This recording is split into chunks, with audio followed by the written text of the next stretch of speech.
এমন ধরনের সাংস্কৃতিক ভিডিও পেতে চাইলে এখনই আমাদের চ্যানেলটি সাবস্ক্রাইব করে ঘন্টা বাজিয়ে দিন। ধন্যবাদ। বেসিক্যালি শ্রমিক ভট্টাচার্য সিক, অসুস্থ, সেক্সুয়াল অসুস্থ। ও রেগুলার নতুন নতুন মেয়ে লাগে, ও সারাক্ষণ পর্ন ভিডিও দেখে। ওর ভিডিও কল মানেই ফটাফট জামা কাপড় খুলে উলঙ্গ হয়ে যায়। তো কাজেই ওর রাজনীতির থেকে বেটার ওর ট্রিটমেন্ট করানো। আর আমার পেছনে লেগে কোনো লাভ হবে না। কি করবে? আমাকে মেরে ফেলবে? মেরে ফেলুক, আমার কিচ্ছু যায় আসে না। তবুও আমি ওকে ওপেন করে ছাড়বো। আর ওর এই ভোলা আর এই কি সোমনাথ আদিত্য, এই চেলাচামুন্ডা দিয়ে আমাকে বদনাম করবে। আরে বাবা, আমাকে বদনাম করা অত সোজা? আমি ওর থেকে জিরো নিয়েছি কিছু? আমার যদি শ্রমিক ভট্টাচার্যকে ইউজ করা হতো, আজকে আমি এখানে বসে লোকালে পার্টি করতাম। আমি তো আজকে স্টেটের লিডার হতাম। তো কাজে এটা, যার এতটুকু বুদ্ধি আছে তার বোঝা উচিত যে অন্যদের সাথে সম্পর্কটা সম্পূর্ণ পার্সোনাল ছিল। আমি জানতাম না। আমি ওকে ফ্যামিলির থ্রুতে চিনেছিলাম। যেদিন আমি ওর ভোলার থ্রেড কলটা পেলাম, তারপর থেকে যখন আমি আস্তে আস্তে রাজ্যের নেতারা আমার কাছে আসতে শুরু করলো, যোগাযোগ শুরু করলো, আমি রাজ্যে গেলাম, সবার সাথে বসলাম, তখন আমি আস্তে আস্তে ওর আসল রূপটা জানতে পারলাম। যেই আসল রূপটা জানতে পারলাম, তখনও আমাকে মেরে ফেলার জন্যে, আমার গাড়ি ভাঙানোর জন্যে, আমার ওপর যত রকম অত্যাচার করার জন্য, যে একলা মহিলা, একে যে করে হোক পরিশান করে রাখো। তাহলে তারপরে এইসব নোংরা রটানো, এগুলো তো এই ভোলাকে দিয়ে করাচ্ছে এখানে। তো কি হবে? কেন করাচ্ছে? এটা তো খুব সূক্ষ্ম বুদ্ধি থাকলে তো কারোরই বোঝা উচিত যে কেন করাচ্ছে। কেন করাচ্ছে? একটা একলা মহিলাকে একটাই তো করতে পারবে, চরিত্রের বদনাম দিতে পারবে। আর আমি ওকে কি ব্ল্যাকমেল করব? আমি ওকে কিসের ব্ল্যাকমেল করব? আমার তো করার হলে আমার বাড়ির নিচে মিডিয়া দাঁড়িয়েছিল। আগের বারেও দাঁড়িয়েছিল থ্রেড কলের পরে, এবারে গাড়ি ভাঙার পরেও দাঁড়িয়েছিল। আর যে কোনো মুহূর্তে আমি মিডিয়াতে বসে যেতে পারি। অসুবিধা কোথায়? আমি ওকে ব্ল্যাকমেল করে ওর থেকে কি নেব? টাকা পয়সা? আরে আমি ওর পেছনে লাখ লাখ টাকা খরচা করেছি। বোতল থেকে শুরু করে, জামা কাপড় থেকে শুরু করে, ইম্পোর্টেড পারফিউম থেকে, পেন থেকে, বই থেকে, ফ্লাইট টিকিট থেকে, কোনো কিছু। সবচেয়ে বড় কথা, আমার শরীরটা দিনের পর দিন নিয়েছে সেইটা। আমাকে তো বিয়ের প্রতিশ্রুতি দিয়ে তো এসছিল, আমার কাছে ঢুকেছিল। তো আমি তো আজকে এফআইআর করলে কালকেও জেলে ঢুকবে। তো ইয়ার কি নাকি?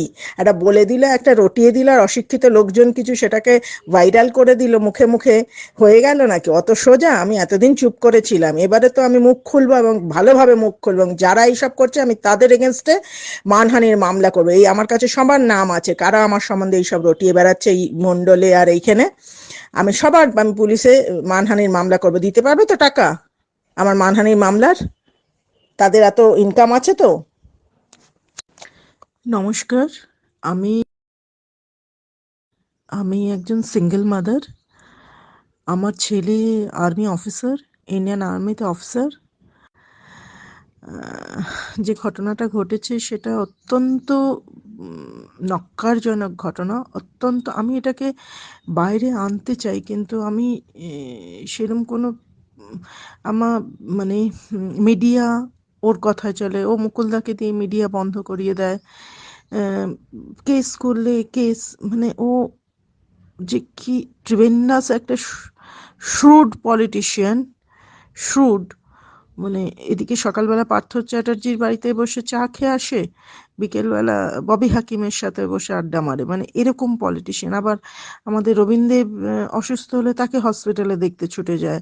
আবার এদিকে শমিক লাহিড়ীর সাথে খুব ভালো রিলেশন, মানে সবার সাথেই বেশ টাই আপ করে চলে। কাজে ওকে কিছু করা যাচ্ছে না, যাবে না। এবং এত সুন্দর মিষ্টি কথা বলে যে মানুষ ঠিক বিশ্বাস। এখন তো বলে বেড়াচ্ছে আমি নাকি মেন্টাল পেশেন্ট, আমি নাকি পাগল। আমার কথাটা শোনারই নেই, মানে আরে ও তো পাগল, ও যা ইচ্ছা তাই বলে, ওর কথা শুনবেন না, মানে এরম। এবার আমি বলবো পুরো ঘটনাটা। অল্প আস্তে আস্তে প্রথম যখন ফোনটা, ভিডিও কলটা হলো সেই দিন, তো তারপরেই ও ধীরে ধীরে ধীরে ধীরে পর্ন ভিডিও পাঠাতে শুরু করলো আমায়, নানান রকমের সব নেকেড পর্ন ভিডিও আমাকে পাঠাতে শুরু করলো। তখন আমি রোজই বলতাম, আপনি আমাকে এগুলো পাঠাবেন না তো, পুজো করে উঠে আপনার সব নাঙ্গা নাঙ্গা, মানে আমি একদম এরকমভাবেই বলতাম, আপনারা আপনি না একদম বাজে লোক, আমাকে এসব পাঠাবেন না, আমি এসব পছন্দ করি না। তো তারাই এনজয় করো, এগুলো খুব ভালো। তুমি সব ওই সাই বাবা নিয়ে থাকো, দেখো লাইফটা এনজয় করো। হ্যাঁ, এরকম করতো ঠিক। তো করতে করতে যাই হোক, রাত্রিবেলা 2টো পর্যন্ত জাগা এই করা। তারপরে কি করতো, আমি হয়তো রাত্রিবেলা হঠাৎ ঘুমের মধ্যে ভিডিও কল করলো, আমি উঠতে বসতে আমি একটুখানি নাইট স্যুটটা হয়তো এদিক ওদিক হয়ে গেছে, একটু ঠিকঠাক নেই, স্ক্রিনশট নিয়ে নিত। কোথাও আমার কিছু বেরিয়ে গেছে দেখা যাচ্ছে, স্ক্রিনশট নিয়ে নিত। স্ক্রিনশট নিয়ে আবার সেই স্ক্রিনশটগুলোই আমাকে পাঠাতো। তো তখন বলতাম প্লিজ আপনি আমাকে পাঠাবেন না, কারণ আমার ফোনে আমার ছেলে ছুটি আসা মানে আমার ফোনে আমার ছেলের হাতেই ফোন থাকে। আমি অত ওই না, মানে কিছু সিক্রেট রাখা টাকা ছেলের কাছে।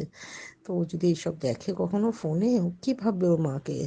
হ্যাঁ, আপনি এগুলো করবেন না। তো আমি তারপর লাস্টের দিকে না ওকে বলতাম আপনার সাথে আমি ভিডিও কলে কথা বলবো না, আপনি এইসব নোংরামো করেন, আমি আপনার সাথে ভিডিও কলে কথা বলবো না, মানে এরকম বলতাম আর কি। তো হাসতো।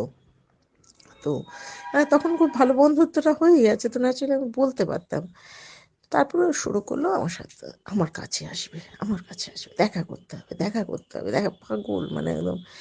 তো এরকম করতে করতে একদিন হঠাৎ রাত্রিবেলা এরকম, ও তো অনেক রাত্রে ও ফ্রি হয়, ও সারাদিন ধরে এখানে ওখানে ঘুরে বেড়ায়।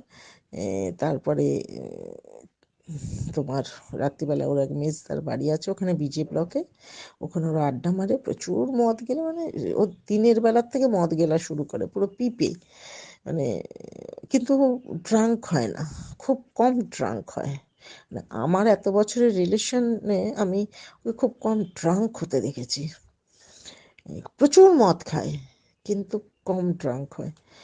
তো মানে এতটাই হ্যাবিচুয়েট ও, যে এবিপি আনন্দে বসে 24 ঘন্টা বসেও কিন্তু ড্রিঙ্ক করা থাকে, ও কিন্তু দুপুর থেকে ড্রিঙ্ক করে। হ্যাঁ, সেই প্রথম ও ভিডিও কলে সে তার আগে ভিডিও কলে কিস টিস করা এগুলো করেছে। আমি বরঞ্চ খুব ওই হতাম যে আরে তুমি গাড়ির মধ্যে আছো, তোমার গাড়িতে লোকজন থাকে না। হ্যাঁ, তখন পরে তো সবই জানলাম যে ওর লোকজনের কাছেও সবই শুনেছি, যাই হোক সেগুলো পরে আসছি। তো কিছু উচ্চবাচ্য করতো না, গাড়ির মধ্যে কিস করতো, এই করতো ভিডিও কলে আমাকে। তো বুঝতাম না আমি যে লোকটা কী রে ভাই, লোকটা একটা পলিটিশিয়ান, পাবলিক ফিগার, গাড়িতে তোর অনেক লোকজন থাকে, তার মধ্যে এরকম কিস ফিস করছে। মানে যা আমার তো ভালো লাগার ব্যাপারটা ছিলই ন্যাচুরালি, আমার ভালোই লাগতো, যে কোনো মেয়ের হলেই ভালো লাগবে। যে কারণ ধীরে ধীরে ভালো লাগাটা তো ভালোবাসাটা তখন হয়নি, ভালো লাগাটাই ছিল সেই সময়। তো তারপরে রাত্রিবেলা একদিন ভিডিও কল তো হতোই, খুবই হতো, সবসময়ই হতো, রাত্রে জাগিয়ে রাখতো। কিন্তু হঠাৎ দেখলাম একদিন ও পুরো আস্তে আস্তে আস্তে আস্তে নিজের সব জামা কাপড় খুলে ফেললো। খুলে ফেলে বলছে আমাকে তুমি জামা কাপড় খোলো। আমি বলছি না, আমি কেন খুলবো, এই মাই কি। আমি ফট করে চোখ বন্ধ করে নিয়েছি, আমি বলছি এই মাই কি। আমি তখন বলছি মা আপনি এত, মা আমি এরকম দেখবো না আপনাকে, ছি, জামা কাপড় পরুন, আপনি এগুলো কি করছেন। তখন বলছে আরে তোমার বর এরকম ছিল না, তোমার থেকে বয়সে বড় ছিল বলে তুমি ব্যাপারটা জানো না, তুমি ওটা কখনো এনজয় করোনি। হ্যাঁ, you remove your clothes and all. তো আমি বললাম no sorry, I will not, never, sorry. তো করি তখন ও একদম ভাবে ওর কোনো হেলদোল নেই, কোনো হেলদোল নেই, মানে এরপর হসপিটাল থেকে আসার পরে স্টেটের সব নেতারা, মোটামুটি আমার সাথে তো সবারই ভালো রিলেশন, আমার ছেলের বিয়েতে সবাই এসছে, সবাই সাথে আমার একটা ভালো রিলেশন। তো সবাই আমাকে দেখতে এলো বাড়িতে। সবাই ততদিনে জেনে গেছে আর কি যে আমার এরকম একটা হয়েছে, আমি হসপিটালাইজড। হ্যাঁ, তো সবাই এক এক করে আমায় দেখতে এলো। দেখতে এসে আমাকে সবাই তখন বলে একবার আমরা জানলাম না তুমি রিলেশনটা করলে, আমাদের একবার জিজ্ঞেস করলে আমরা তো বলে দিতাম ও তো এইরকমই, ও তো বহু মহিলা, ও তো পার্টি অফিসে কত মহিলা ওকে মেরেছে, থাপ্পড় মেরেছে, জামা ছিঁড়ে দিয়েছে, সুইসাইড করতে গেছে, ও রাহুলদার ঘরে টেবিলের তলায় লুকিয়ে পড়েছে, এরকম বহু ঘটনা ঘটেছে। ওর তো বহু, ওটা তো ওর রোগ, মহিলাটা ওর বিমারি। তো তুমি একবার আমাদের সাথে আলোচনা করলে না, আমরা জানলে তো তোমাকে না করে দিতাম। হ্যাঁ, তো বললো দেখবে ও আর আসবে না তোমার কাছে, ও সব মহিলার সাথে এরম করে, যেই কেউ কমিটমেন্ট করতে চায় কিছু করতে চায় ও তখন এরকমই ভয় দেখিয়ে এ করে এইসব করে তাকে বদনাম করে দেয়, তো দেখবে ও আর আসবে না, হয়ে গেল। তারপরে ও আমাকে কি করলো, আমার সাথে এটা করেনি, যেহেতু ওর বোনের সাথে আমার জানা যায় এ না ফ্যামিলির সাথে রিলেশন, ও কি করলো আমার সাথে ফোনে যোগাযোগটা রাখলো।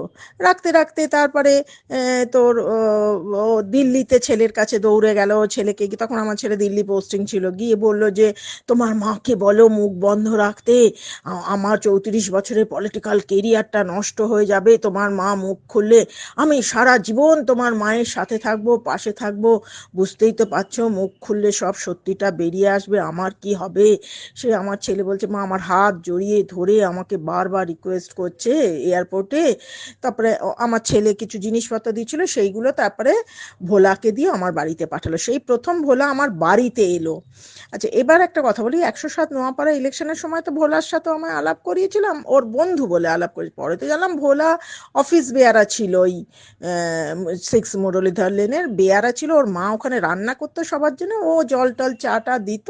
পরে দিলীপ দা সুব্রত দা এলে ওকে একদম বের করে দিয়েছিল ওখান থেকে, মদ খেতে তো খুব মদ খায়, তো সন্ধ্যের থেকে মদ খেয়ে পড়ে থাকতো আর কি, যাই হোক। তো তোর সেই ভোলাকে দিয়ে পাঠালো আমার কাছে, তারপরে বারবারই ও কিছু ওই আমার ছেলের কাছে গেছে, দিল্লি গেছে, কোনো মিটিংয়ে গেছে, ওই আমি আমি কিছু পাঠালাম ছেলের জন্য, ছেলে এরম ভাবেই, তারপরে এরম ভাবেই এটা রিলেশনটা ও দিনে 100 বার ফোন করা, হোয়াটসঅ্যাপ করা, ভিডিও কল করা, সেইগুলো তো আমার সাথে রইলো।